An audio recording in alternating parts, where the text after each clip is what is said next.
This video will discuss Leon Festinger's 1954 social comparison theory. What is the theory about? Festinger believes that people have a fundamental desire to evaluate their opinions and abilities, and that they strive to have a stable, accurate appraisals of themselves. We evaluate our abilities by establishing a benchmark of what is good and not so good, then compare ourselves to others in either an upward or downward way. Upward social comparison is when we compare ourselves with those who we deem to be better than ourselves. These social comparisons often then focus us to improve to become as good as the other person. This is great for motivation, as we know we have something to achieve. Downward social comparison is where we compare ourselves to somebody we don't believe to be as good as us, usually to make us feel better about ourselves. This does not have the same motivating effect as upward social comparison, as we may not feel at all motivated to better ourselves. More recently, this theory has been linked to teenagers and body image, but we can find that the theory works inside the classroom.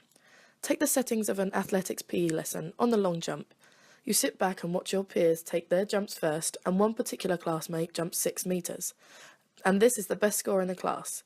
You may then compare yourself to this person in an upward way because he was better than you, and therefore you feel motivated to work harder, to try to better yourself, to meet this person's standard.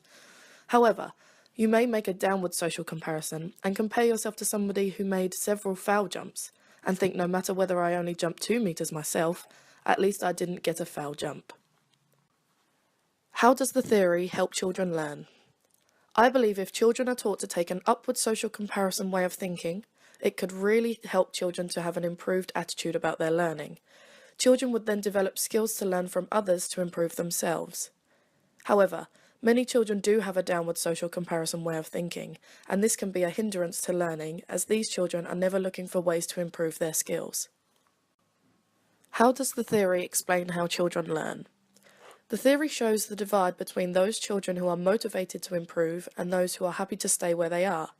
Obviously, those comparing themselves to people better than them are going to learn more, as they will spend more time working and therefore develop new skills through this. However, other children aren't really learning anything else because they are making no further effort to better themselves. How can we use this in our classrooms? Many children will stop when they have finished a piece of work. However, if we encourage them to take an upward way of thinking, then